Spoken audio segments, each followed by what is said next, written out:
और ईमानदारी से करेंगे, चाहे सरकारी में हो, चाहे गैर सरकारी में हो, चाहे सही पे, ये हमारा एक प्रतीक होगा। चौथा रंग भी था, चौथा रंग नीला था। उस नीले रंग के में चक्र, अशोक चक्र बनाया गया, जिसमें 24 तीलियां ढीली गई। उसी नीले चक्र की विवेचना 24 दिन तक चली, जिसके बाद ये निकाला गया कि आदमी, मनुष्य की जीवन की उत्पत्ति से लेकर मृत्यु तक जो चक्र होता है वो नीला चक्र कहलाया। और इस नीले चक्र के बाद ये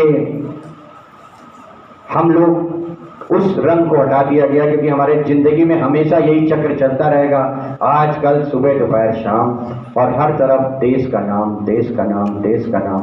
हम इसी कड़ी में हम professor pathology and head of department doctor Sonali का सभी लोग तालियां बजाकर स्वागत करें।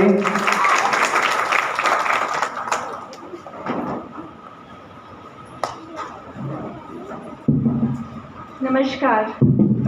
आज की सुबह 15 अगस्त की सुबह एक बहुत ही महत्वपूर्ण राष्ट्रीय पर्व है। हमारे 2 राष्ट्रीय पर्व में से एक राष्ट्रीय पर्व, आज के दिन हम यहाँ एकत्र हो रहे हैं और पहली बार इस मेडिकल के प्रांगण में, नए हॉस्पिटल बिल्डिंग में हम आप सबका स्वागत करते हैं।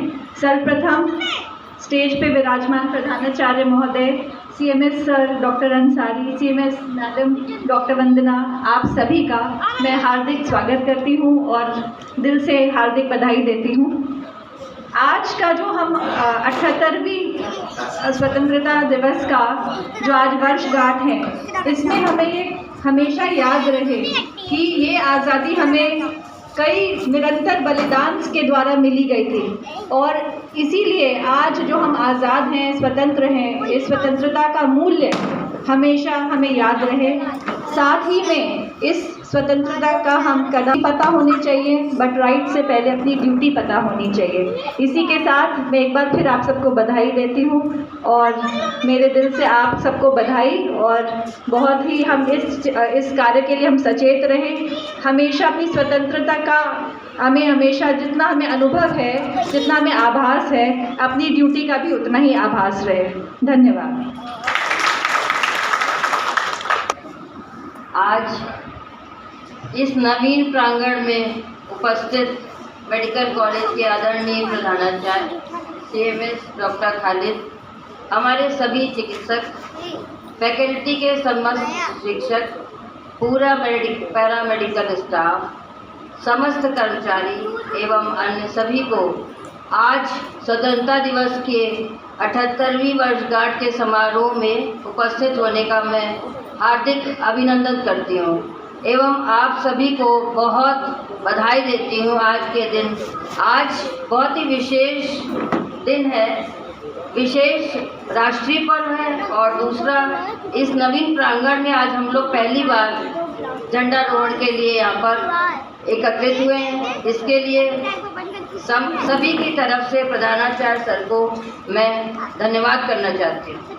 आप सभी को मालूम है कि आज 78वीं वर्षगांठ देश हमारा मना रहा है, और देश को आज़ाद करने में कितने वीर शहीद, कितने सपूत हमारे देश के, उन्होंने अपनी जान की परवाह न करते हुए बलिदान दिया था। ये बात हम बचपन से सभी लोग पढ़ते आ रहे हैं और जानते हैं।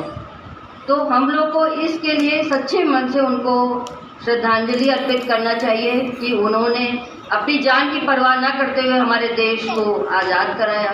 तभी हम सभी लोग अपने देश में खुली सांस ले पा रहे हैं। क्योंकि हम लोग इस सरकारी महकमे में काम कर रहे हैं, इसके लिए हम लोग का क्या कर्तव्य बनता है? देश अपना आज़ाद है तो अपनी जो ड्यूटीज़ हैं, हमारे जो निहित दायित्व हैं, उन दायित्वों का हम सभी समस्त को, चाहे वो डॉक्टर हो, चाहे पैरामेडिकल स्टाफ हो या कोई कर्मचारी, पूरा स्टाफ, पूरा जो मेरा परिवार है, सभी को अपने निहित दायित्वों का अच्छे से, ईमानदारी से और निष्ठापूर्वक कार्य करना चाहिए। और ये प्रण करना चाहिए कि हम उसमें अपनी कोई भी लापरवाही नहीं करेंगे। और मेरा एक अनुरोध है सभी से, चाहे कोई भी संवर्ग हो, सभी सीनियर्स अपने जूनियर्स के साथ आदर से, सम्मान से और प्यार से बात करें। अगर सीनियर उनको अच्छे से जो शिक्षा देगा वही जूनियर ग्रहण करेगा, चाहे वो डॉक्टर हो, चाहे पैरामेडिकल स्टाफ हो या कोई कर्मचारी। और जूनियर्स का भी ये कर्तव्य बनता है कि अपने सीनियर्स की रिस्पेक्ट करें, उनके द्वारा बताए गए आदेशों का पालन करें और उनसे नई चीज़ सीखें। इस बात को हम सभी को प्रण करना चाहिए। आजकल देखा जा रहा है कि एक सीनियर की रिस्पेक्ट धीरे धीरे ख़त्म होती जाती है, तो इस चीज़ को हमको ईगो नहीं बनाना चाहिए। ये हम सभी बड़े लोगों का कर्तव्य बनता है कि अपने जूनियर्स को सिखाएं। जब हम जैसा सिखाएंगे वही वो ग्रहण करेंगे। आज के दिन इस बात को सब लोग अपने बहुत ही सहनशीलता से और मृदुभाषी होकर बात करें, उनको समझाएं। हमारी काउंसलिंग बहुत अच्छी होनी चाहिए। अब चूंकि हम लोग का स्तर बहुत ऊंचा हो गया है, कैसे? क्योंकि हम मेडिकल कॉलेज से संबद्ध हो गए।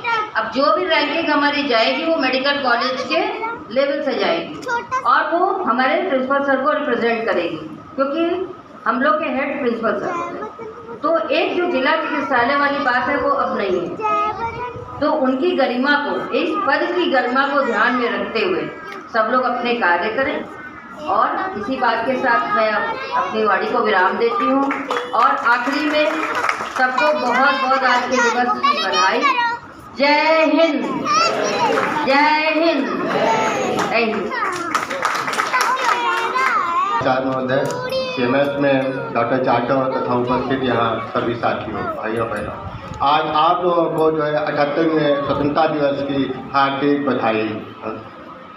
आज के दिन जैसे हम लोग जो है सन 1947 में आज़ाद हुए थे, पहले सबको पता है, कोई बताने की बात नहीं, फिर भी उसको रिमेंबर कर लें कि उससे पहले हम लोग के यहाँ अंग्रेज़ों का राज था। उसके बाद 15 अगस्त 1947 को हम लोग अपने आप से आज़ाद हुए थे।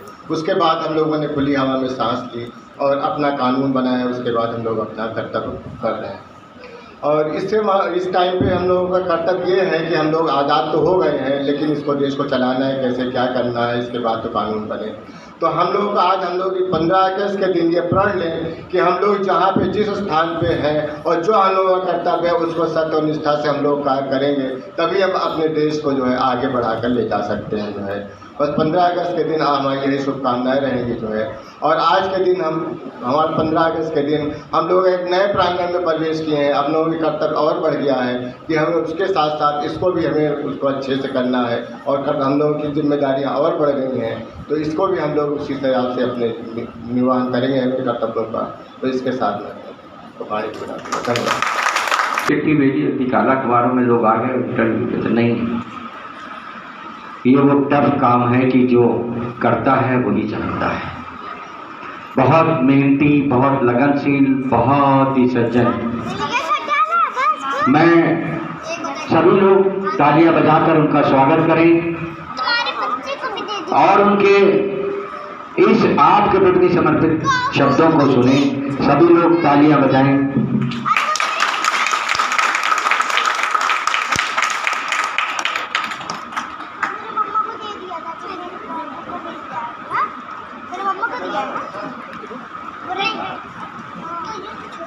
यूं ही जो आया सफ़र में पीरे मुगा बनता गया। यूं ही जो आया सफ़र में पीरे मुगा बनता गया। कुछ से मिली सीख तो कुछ सिखाता चला गया। मैं अकेला ही चला था जानबे मंजिल की ओर, लोग आते गए और कारवां बनता गया। मंचा सिंह आदरणीय CMS महोदया, CMS डॉक्टर खालिद साहब, संचालक, एक कुशल संचालक हमारे डॉक्टर जाटव साहब और सभागार में मौजूद हमारे सभी फैकल्टी सदस्य, सभी चिकित्सकगण, सभी रेजिडेंट्सगण, पैरामेडिकल स्टाफ, ऑल एम्प्लॉइज और देवियों और सज्जनों, आज हम सभी लोग आज़ाद भारत की 78वीं वर्षगांठ मनाने के लिए यहाँ पर एकत्र हुए।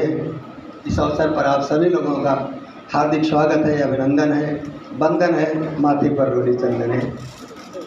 साथियों, आज का दिन भारत के इतिहास में स्वर्णाक्षरों में लिखा हुआ वो दिन है जब गुलामी के प्रतीक यूनियन जैक को उतार कर इस आज़ादी के प्रतीक तिरंगे को हवा में लहरा दिया गया था और हम लोग आज़ादी की सांस लेने के लिए हमें ये अवसर मिला था। ये अवसर ऐसे ही नहीं मिला था, इतना आसान नहीं था।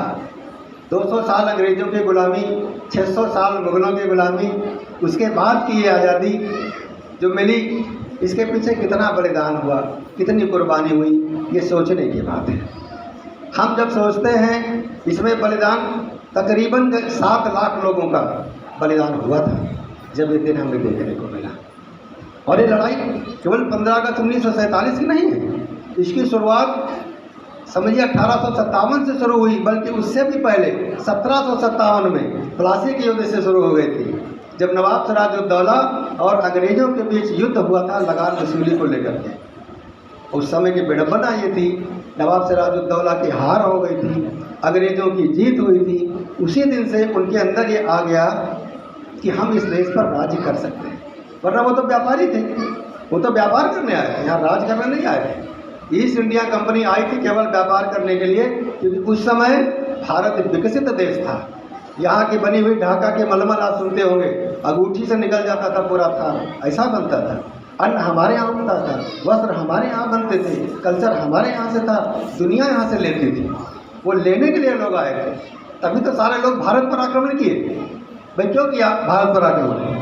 कुछ तो यहाँ था ना, यहाँ की ज़मीन अच्छी थी, यहाँ का जलवायु अच्छा था, यहाँ की कल्चर अच्छी थी, यहाँ के लोग अच्छे थे, इसीलिए आते थे लोग, आना चाहते थे।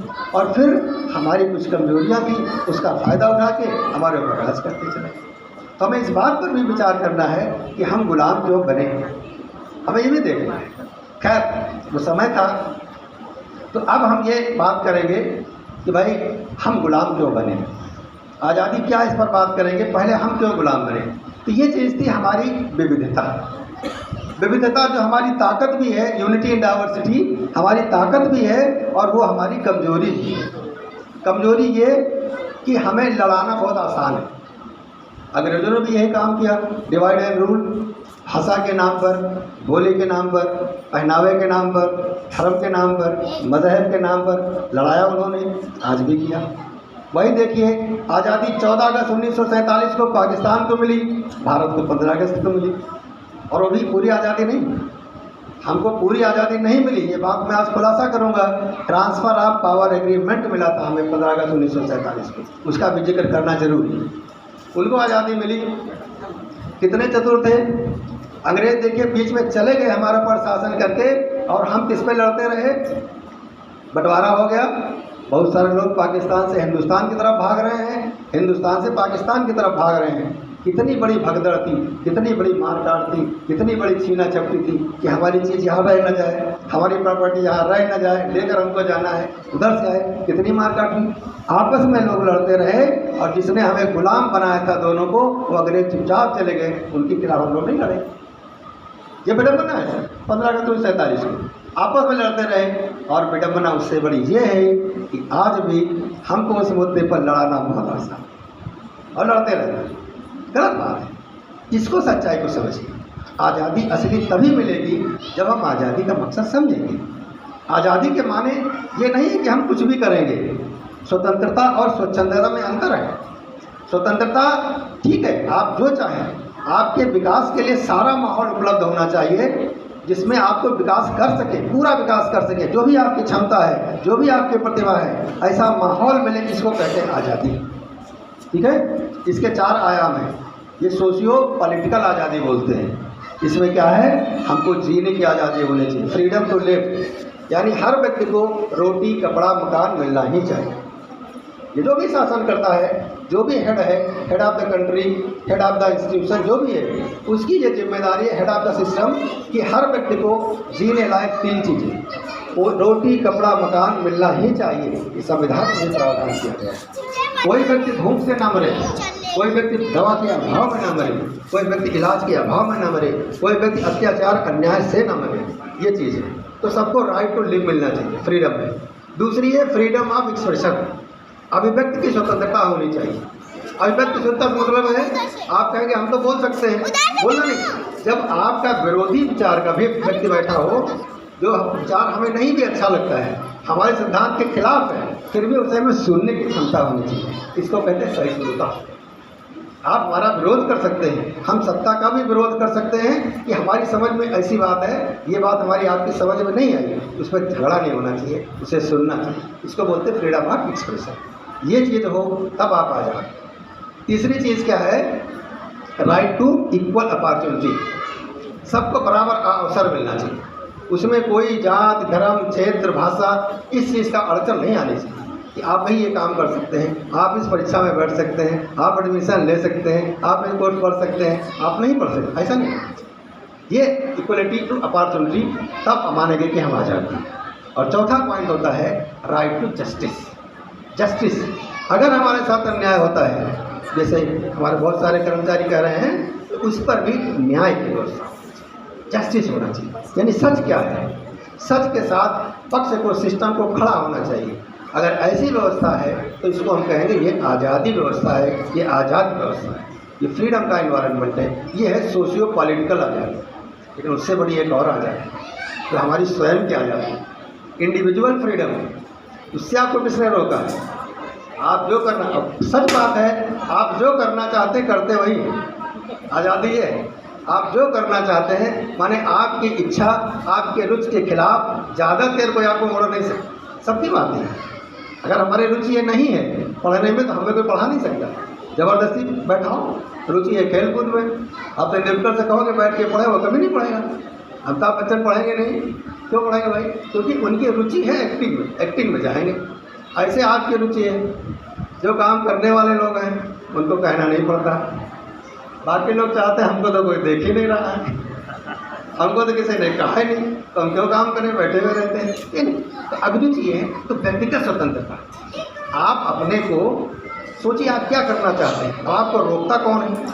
आप जो करना चाहते हैं उससे आपको रोकता कौन है, ये अपने से पूछिएगा। आपको रोकने वाला सिर्फ एक व्यक्ति होता है, कोई दूसरा रोक नहीं सकता। जो आप करना चाहते हैं, माने जो आपका नेचर है, स्वभाव, स्वभाव जो हमारा स्वभाव होता है, वो को कौन रोकता है? सिर्फ और सिर्फ आप रोकते हैं, बाकी कोई रोकने वाला नहीं। तो उससे आज़ादी मिलेगी, वो हमारा होता है स्वभाव। स्वभाव होता है मन से। तो मन को जो नियंत्रित कर लिया तब आप आज़ाद हो पाएंगे। मन के जब तक आप अधीन हैं तब तक आप गुलाम भी रहेंगे। ये व्यक्तिगत आज़ादी होती है, इसको हमें सोचना है। अब हम बताएं गुलामी की निशानियाँ। थोड़ा सा मैंने कहा ना कि ट्रांसफ़र ऑफ पावर एग्रीमेंट ये क्या चीज़ है, इस पर चर्चा नहीं होती, ना संविधान में कहीं लिखा, ना कहीं मीडिया में आता, कोई चर्चा नहीं होती। ये चीज़ें सत्य यही है कि हमें ट्रांसफ़र ऑफ पावर एग्रीमेंट का मतलब है अभी भी गुलामी की निशानियां हमारे पास मौजूद हैं।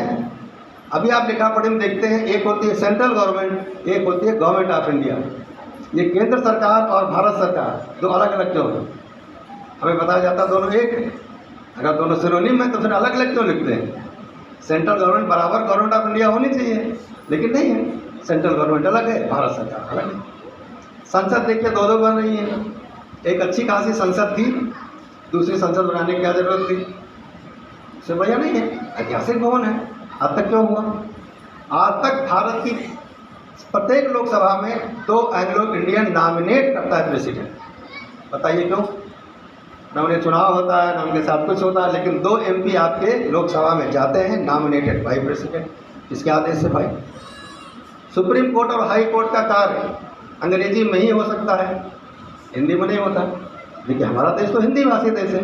हमारे देश में केवल 2% लोग हैं, वही एंग्लो इंडियन बोल लीजिए, जिनकी मातृभाषा इंग्लिश है, यानी इंग्लिश मीडियम से हैं। बाकी सारे लोग हिंदी में पढ़ते हैं। तो हिंदी में क्यों नहीं काम हो सकता? आप किसी से अपनी हिंदी में नहीं जमा कर सकते, करके देखिए। हाई कोर्ट, रेड कोर्ट में पिटीशन आप हिंदी में नहीं डाल सकते। क्यों भाई? क्या बात देता है? ये चीज़ देखना पड़ेगा हमें। प्रतिवर्ष 30,000 मीट्रिक टन गौमांस इंग्लैंड को भेजा जाता है। अच्छा बता, 30,000 मीट्रिक टन। तो गौ हत्या कैसे आप बंद कराएं? हो ही नहीं सकती। लड़ाते रहे दूसरे। आपके साथ एग्रीमेंट थे वो। $10 अरब प्रतिवर्ष आपको देना पड़ता है लंदन महारानी विक्टोरिया को। कॉमनवेल्थ कंट्रीज़ में आप हैं, एक कॉमनवेल्थ होता है। तो कॉमनवेल्थ गेम्स का नाम सुना होगा। तो बताओ, हम लोग कॉमनवेल्थ में हैं, बाकी कंट्रीज़ नहीं हैं। क्यों? हम कॉमनवेल्थ में क्यों रखे गए? उसके अंदर 53 कंट्रीज़ हैं। तो कॉमनवेल्थ क्या है? विधि द्वारा स्थापित संविधान की शपथ सब लोग लेते हैं, चाहे राष्ट्रपति हो, चाहे चीफ जस्टिस ऑफ इंडिया हो, चाहे कोई मंत्री हो। सब लोग क्या कहते हैं, विधि द्वारा स्थापित संविधान की मैं शपथ लेता हूँ। ये विधि कौन है भाई? विधि कौन है जिसने संविधान की स्थापना किया है? कभी सवाल उठता है? नहीं, आना भी नहीं चाहिए खैर, क्योंकि ये निरौदेर व्यवस्था के खिलाफ कही जाएगा। लेकिन जो सच है वो सच है, हमें कहना है, हमें कहना है, इसके लिए बात नहीं करते।